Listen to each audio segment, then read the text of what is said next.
क्षमा breaking Jain news. मैं कर सकता हूं, लेकिन पता नहीं महाराज मेरे भाव क्यों नहीं हो रहे। अब आपका कल्याण हो सकता है,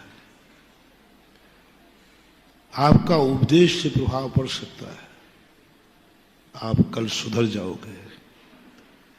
बहुत जल्दी आपके भाव होंगे, क्योंकि आपने अपनी शक्ति को छुपाया नहीं, मां भाव नहीं हो रहे। और जिसने ये कह दिया महाराज मेरी शक्ति नहीं, मेरे पास कुछ है ही नहीं। कई लोग आके कहते महाराज जी हमारी शक्ति नहीं है, आजकल बहुत कर्जा चल रहा है, बाल बच्चे महंगे बहुत है। एक बार की इसका सुना दूं, ऐसा आप लोग जो बोलते हो, भगवान करे मेरा भक्त कभी ये ना बोले। बहानाबाजी मत बनाओ, एक को छुपाने के लिए 10 झूठ मत बोलो, मत बोलो। झूठ बोलते हो, अभी दुनिया भर के दंड फंद के कार्य आ जाएं तो अभी हाल, और अभी बाजू का प्लाट बिक रहा हो तो हमें परीक्षा करता रहता हूं। एक बार 2 संस्मरण भूल नहीं, ध्यान रखना। ये संस्मरण भी है जो तुमने कहा कि महाराज मेरे पास कुछ नहीं। मैंने बनियों की एक स्थान पर, स्थान का नाम लिखे बिना, क्षेत्र था, तीर्थ क्षेत्र, सामने जमीन पड़ी हुई थी। उस जिस व्यक्ति की जमीन थी वो भगवान का, गुरुओं का भक्त था, जैन नहीं था। उसका मन था कि ये जमीन मंदिर में जाए, लेकिन उसको पैसे की सख्त जरूरत थी, सख्त जरूरत थी। राजस्थान की घटना है, सख्त जरूरत थी। उस समय मेरा नेटवर्क ज्यादा नहीं था। अब तो ऐसे मौके आ जाए तो अब तो 1 मिनट में अरबों का भी सौदा करते हैं तो कोई फर्क नहीं पड़ता। अब तो हमें किसी के कहने की जरूरत नहीं पड़ेगी, मात मुझे आंख उठा के देखना भरे कि ये चीज मंदिर को चाहिए। अब तो भक्तों में बहुत समर्पण आ गया, अब तो कोई मतलब नहीं, अब पैसे का कोई मूल्य नहीं रहा। उस समय कोई था ही नहीं। और मैं बिल्कुल प्रवेश किया था। 94 की घटना है, 95 बीच की जो भी हो मैदान, उसको पैसे की जरूरत है। और एक व्यक्ति ने पैसे लगा दिए, वहां मांसाहारी होटल खुलेगी, वो भरपूर पैसा देने वाला है। मांसाहारी होटल खुलेगी, बकरे कटेंगे, मुर्गे कटेंगे, वो एक उसका प्रोजेक्ट था उसका। ठीक तीर्थ के सामने, बीच में एक 30 फुट का रोड था बस, ठीक मंदिर के सामने। भगवान की मूल दृष्टि उसी पर पड़ रही है। तो व्यक्ति मेरे पास आया, बोले महाराज जी मेरे से एक बहुत बड़ा पाप हो रहा है, लेकिन मैं क्या करूं, मेरी जमीन मुझे बेचना अनिवार्य है, मैं नहीं रुक सकता। मैं कमेटी से कह रहा हूं, कमेटी कह रही मेरे पास पैसा नहीं, मुझे नहीं चाहिए, बस आखिरी ख्वाहिश आपके ऊपर, आपके चरणों में। पता नहीं बाबा ने कहा महाराज से कहो, तो मैंने कहा भैया मेरे पास तो और कुछ नहीं, और मैं राजस्थान में आया ही आया हूं, मैं क्या करूं, किससे करूं। बोले महाराज जी कल के दिन भगवान मुझे दोष नहीं देवे, कल के दिन आप दोष मत देना, मेरी जहां तक दौड़ थी मैंने लगा नहीं। मैंने कमेटी की मीटिंग बुलाई, कमेटी कहती पैसे ही नहीं, पैसे ही नहीं। हथियार, कमेटी की मीटिंग कैंसिल। मेरी आत्मा कांप रही थी। कल के दिन सामने बकरा कटेगा, मूल नायक के ठीक सामने, 30 फुट का रोड होगा बस। आत्मा कांप गई। मैंने कहा भगवान मुझे राजस्थान में नहीं आता तो अच्छा था, और मेरे आने के बाद ये हो जाए तो मैं अपने आप को क्षमा नहीं करूंगा। मेरे आने के बाद यदि ये घटना बाद में घटती है,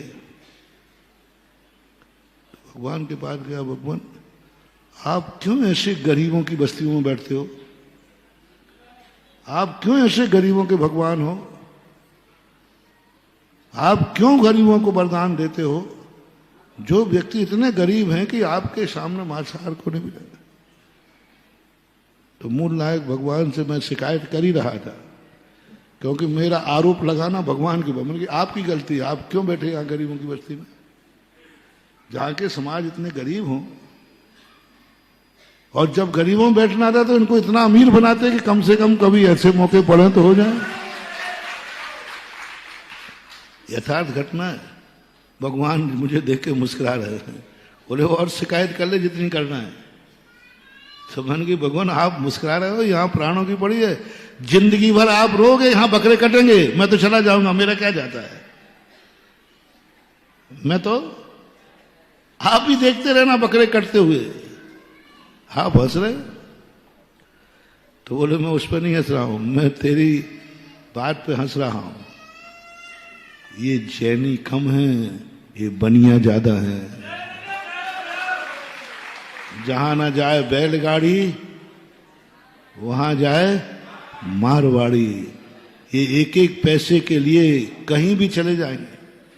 भारत में एक जाति ऐसी है जो भारत के हर कोने में मिल जाएगी, सब जगह मिलेगी।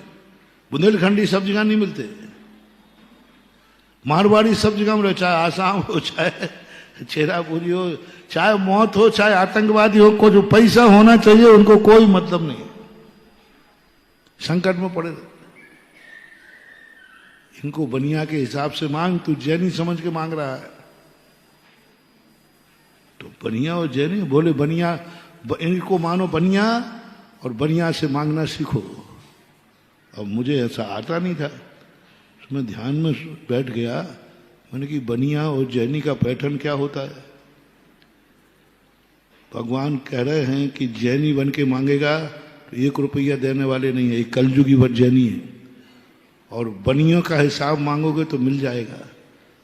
अब सोचते सोचते एकदम दिमाग में आ गया, अरे बनिया का पैसे का लोभ होता है। फिर मैंने 2-3 दिन बाद फिर मीटिंग बुलाई। बोले महाराज जी काय को बार बार बुला रहे हो?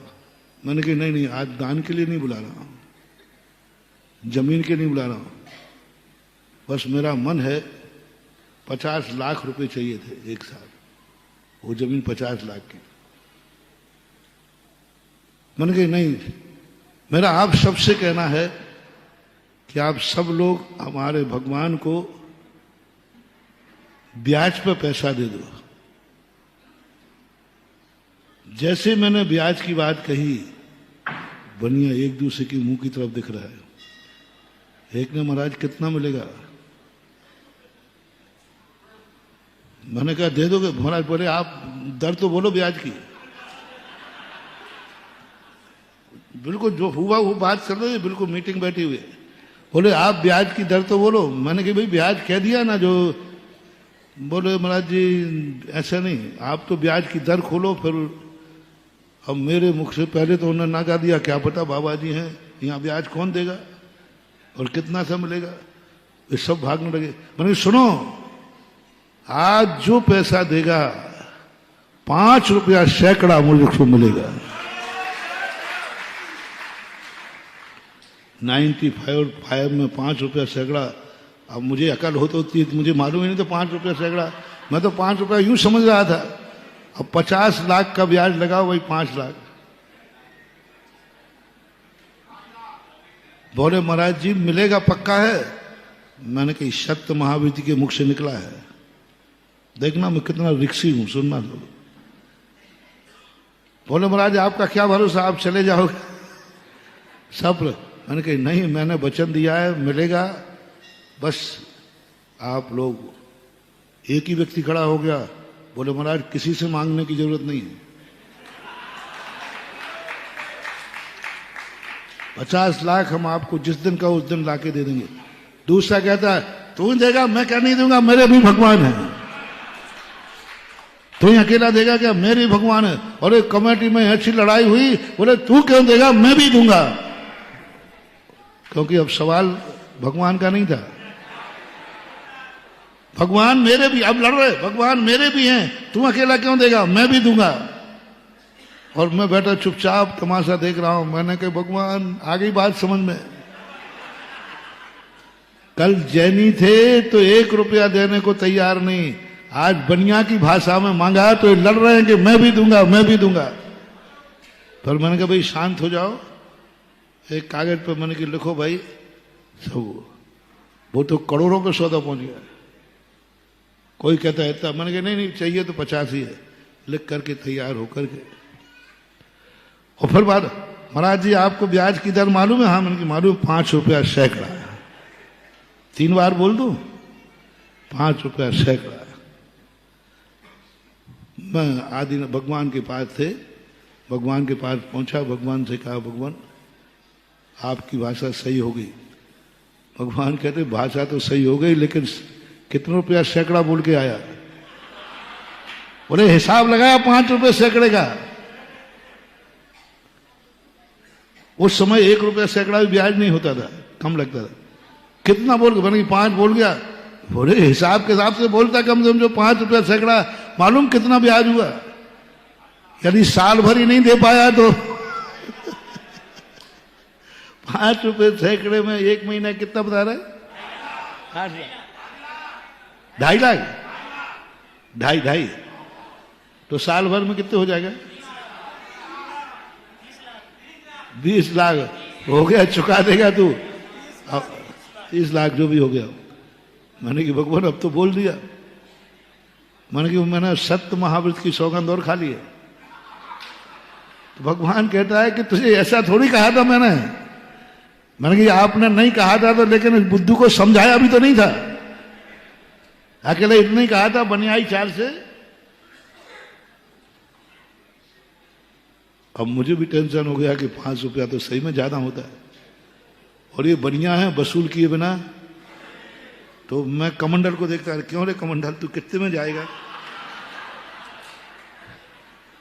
पीछे तो बेचने वाला था नहीं, कमंडल को मैं कमंडल रखे ये देखता, अंत में यही बिकेगा, यही बिकेगा। सुनो महानुभाव, सुनो, शक्ति थी कि नहीं? मात शक्ति छुपाए बैठे थे, मेरे पास कुछ भी नहीं। और जैसे थोड़ा लोभ आया, 99% लोग ऐसे ही हैं जो धर्म के क्षेत्र पर बनिया बन जाते हैं, और जब बनिया की बारी आए तो पैसा है, इन्वेस्ट करने के लिए पैसा है, दुनिया भर के पापों को पैसा है। अकेला पैसा नहीं है तो भाग्योदय के भद्रोदय तीर्थ मंदिर बनाने को पैसा नहीं है। जो देखो वही गरीब बना, अरे वही मंदिर अधूरा पड़ा बनाओ ना। अब महाराज जी अब आजकल खर्चा पानी, लोग बोले नहीं, हम तो बोल चुके महाराज, सब खाली बैठे हैं सागर वालों। और महाराज हम लोग इतना बोल चुके हैं, जिससे कहो बोले महाराज जी अभी पहले ही की उधारी पड़ी है, अभी पहले ही का ही नहीं दिया। और अभी यदि कोई 2-4 जमीन खरीदने की बात आ जाए तो नहीं, अभी तो पहले की नहीं देना, अभी तो पहले का देना है। अरे महाराज देते रहेंगे, अभी तो लो इसको। संसार के कार्यों में कभी ये नहीं सोचते अभी पहला देना, वो तो कह रहा है लो सब इंतजाम हो जाएगा। हर व्यक्ति देने के लिए, सर्वतोभद्र मंदिर इतने सालों से पड़ा। अरे अभी तो वो ही नहीं दे रहे हैं जिन्होंने बोले हैं। और सागर इतना समर्थमान है, इतना समर्थमान है कि ऐसे 100 सर्वतोभद्र बना सकता है आज की तारीख। गुरुदेव ने तुम्हें इतना समृद्ध किया है, इतना समृद्ध किया है, बरगद की पेड़ की जैसी खेती की है महाराज, इतना समृद्ध कर दिया। और उसका परिणाम सबने समेट के रख लिया, सबके समेट ने रख लिया। और जब उसी गुरु ने दिया सब, और जब बारी आई तो क्या कह दिया, हमारा पैसे ही नहीं। जिस गली में जाओ उसी गली में, जिस मोहल्ले में जाओ उसी में, जिस तरफ देखो वहीं पर महाराज यहाँ हमारा प्लाट है, महाराज ये अपनी जमीन पड़ी और अपनी बोल रहा पट्टा, यानी मुझे भी शामिल, ये नहीं कहना हमारी जमीन है। आप क्या बोलते हो महाराज ये अपनी जमीन है, अपनी यानी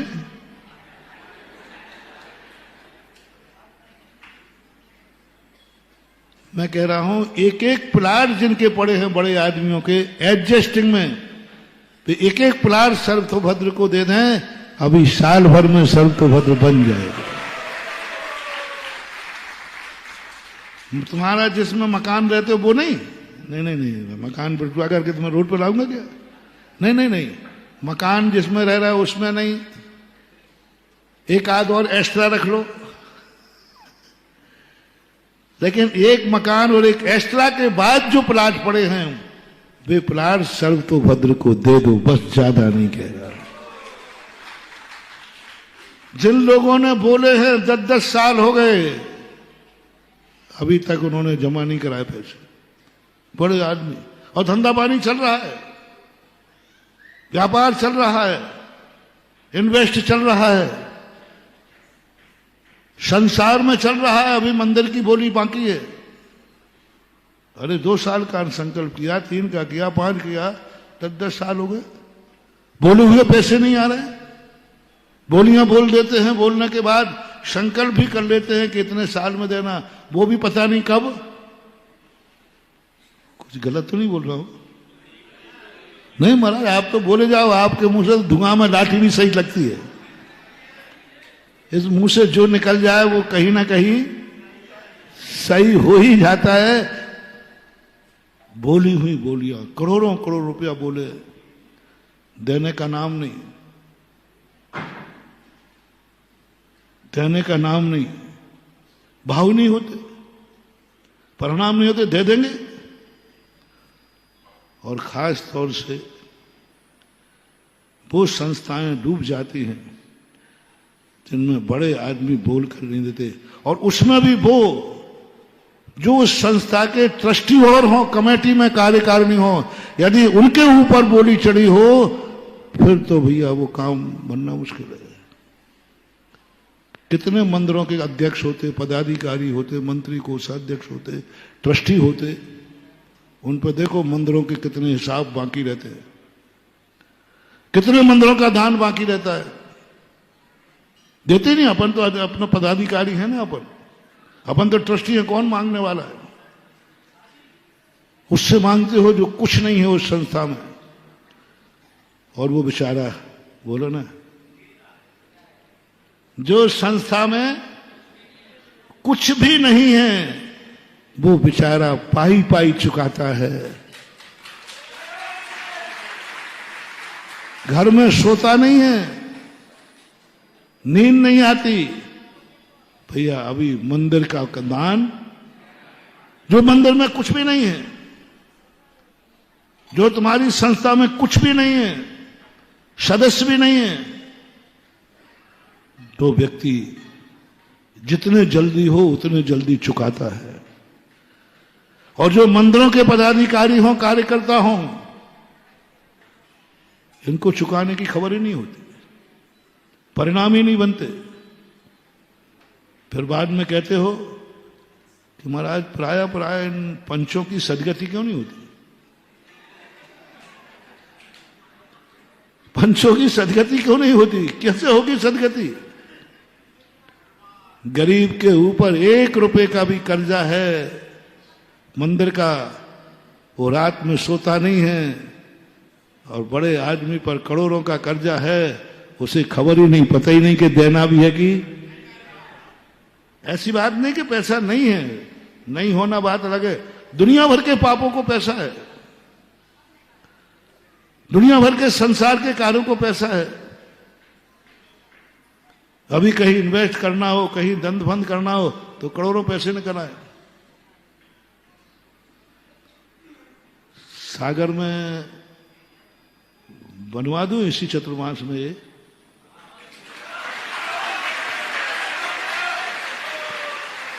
पर जैनियों से तो नहीं बनवा पाऊंगा, बनियाई चाल चलना पड़ेगी, वो 5 रुपया सैकड़ा वाली।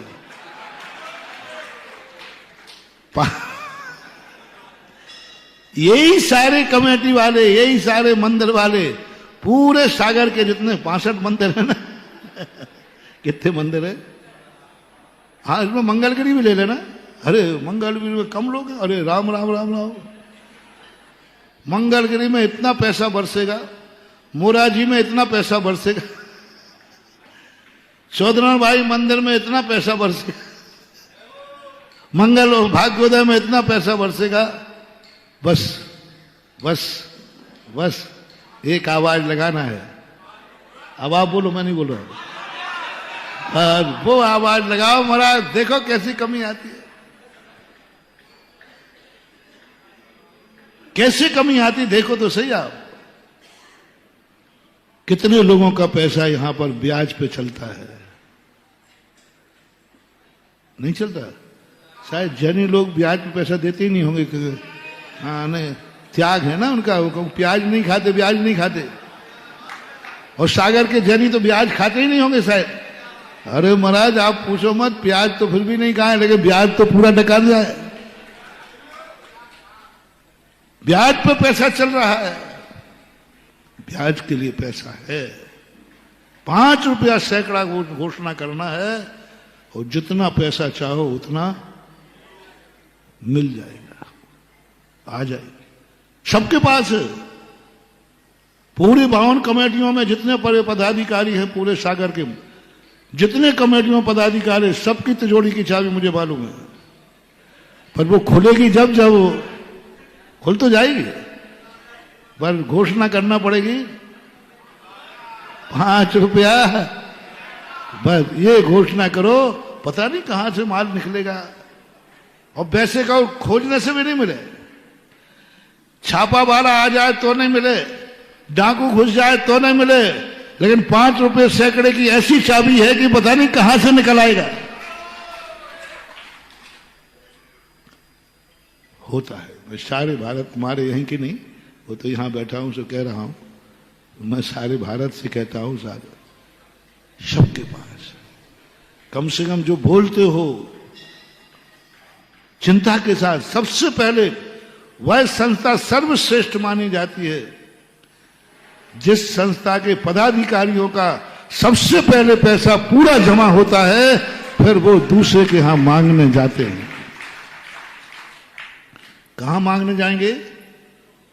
मैंने ऐसे देखे एक दो लोग, एक पदाधिकारी थे, अध्यक्ष महोदय थे, कहीं दूसरी जगह की बात है, वैसे काम हुआ, बोले नहीं साहब अभी तो मैं नहीं जाऊंगा, क्योंकि मेरा खुद का पैसा बाकी है। जिस दिन मैं पूरा पैसा जमा करा दूंगा, उसी दिन मैं दूसरों के सामने मांगने की हिम्मत करूंगा। अभी मेरी बाकी है, तुम क्या दूसरों से मांगते हो?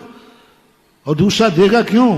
क्योंकि दूसरे को मालूम है कि अभी तो तुमने ही नहीं दिया तो मेरा क्या। वही वाली बात। एक महाराज से कहा कि महाराज ये बच्चा गुड़ खाता है,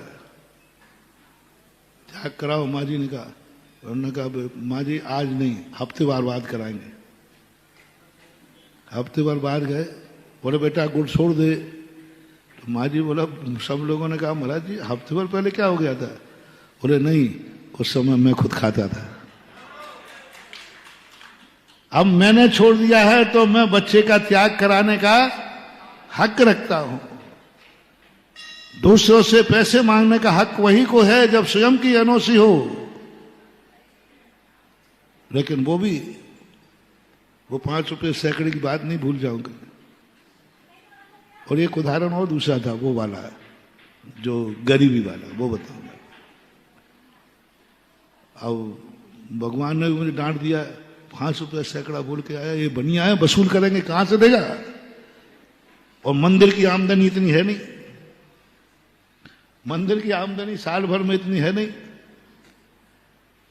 अब मैं भी घबरा गया, मैंने कि भगवान मैं क्या करूं? मैंने तो बोल दिया, तो अब जैसा किया वैसा वो, अब तू जान। मैं उठ के बाहर आ गया मंदिर में से, और मुझे बिहार करना था, कोई कार्यक्रम था। तो भैया बोले महाराज जी आपको वो मालूम है नहीं कि आपने पैसा बुलवाया है लिखवाया? हमने कहा मालूम है, जिस दिन लूंगा उस दिन से ब्याज चालू होगा। 15-20 किलोमीटर का कार्यक्रम था, वहां गया मैं।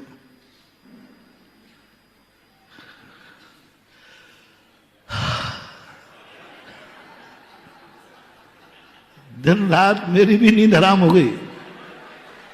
मैंने 50 लाख रुपया, 5 रुपया सैकड़ा, आखिर इसका इंतजाम होगा कैसे?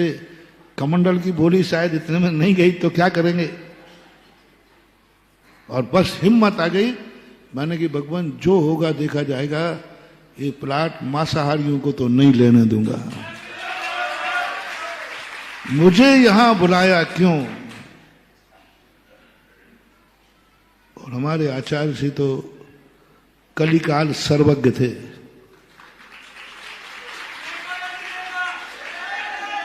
उन्होंने मैं जाने को तैयार नहीं। आगरा के बाद आचार्य ने कहा राजस्थान जाओ। मैंने कहा जो राजस्थान आपको पसंद नहीं आया मैं वहां क्यों जाऊं? आपने राजस्थान क्यों छोड़ा? और जब आपने छोड़ा है तो मैं वहां क्यों जाऊं? तो आचार्य ने नहीं नहीं राजस्थान नहीं भेज रहा हूं, वो आगरा के बाद वो श्री महावीर जी है ना, बहुत अच्छी सरकारी क्षेत्र है, बहुत वहां के दर्शन कर ले। दर्शन है ना, ऐसे बच्चों जैसे हम लोगों को नहीं नहीं वहां नहीं भेज रहा हूं, दर्शन कर ले। बाद में श्री महावीर जी 50 किलोमीटर पे, बाद में कब जाना होगा? अब अपन तो बच्चे आदमी, आगे बातों में। हाँ भाई आचार्य श्री सही कह रहे, चलेगा। महावीर जी हो गया। अरे उसी के बाजू में थोड़े से आगे श्री पदम प्रभु जी है। अरे पदम प्रभु जी बहुत अच्छी सहकारी है, भूगर्भ से निकले थे। अब फिर बच्चा तो बच्चा ही है, चलेगा भाई पदम प्रभु चलेगा। मैंने कहा गुरु ने पदम प्रभु भेजा है तो कोई ना कोई तो रहस्य है, और प्रभु तुमने बुलाया है तो रहस्य है। पर वो तो, और मैंने उसको बुलवा करके एग्रीमेंट करा दिया, तो भी खुश हो गया और मुझे आदि शांति मिले। कम से कम जिंदगी में और कुछ कर पाऊं न कर पाऊं, लेकिन प्रभु के दरवाजे मांसाहार होने से तो कम से कम एक आत्मा को शांति रहेगी कि एक कार्य किया था, बस ये संतुष्टि थी। बाकी जैसे 5 रुपए अगर याद आवे तो फक पड़ जाए, चलता रहा। कुछ वो लिखा पढ़ी में तारीख होती है कि आज वायदा कर लिया, इतने बाद उसकी 1,50,000 कुछ दे देते हैं उसको। लिखा पढ़ी हो गई, इतने 3-4 महीने का उन्होंने कोई जो भी करते मुझे पूरा मालूम नहीं, एग्रीमेंट जो करते। 1 हफ्ते बाद एक व्यक्ति दिल्ली से चला और उस क्षेत्र पे आया। मैनेजर से पूछता है भाई इस क्षेत्र पर मुझे 51 लाख रुपया खर्च करना है, कोई योजना बताओ। तो उन्होंने कहा साहब यहाँ तो कोई योजना नहीं है। एक महाराज आए थे विद्यासागर के चेले सुधार, वो ये सामने की जमीन के लिए एग्रीमेंट कर गए। आपको किस में खर्च करना? बोले मुझे तो कुछ नहीं करना, मुझे तो बस यहां करना है। मैनेजर लेकर उनको मेरे पास आ गए।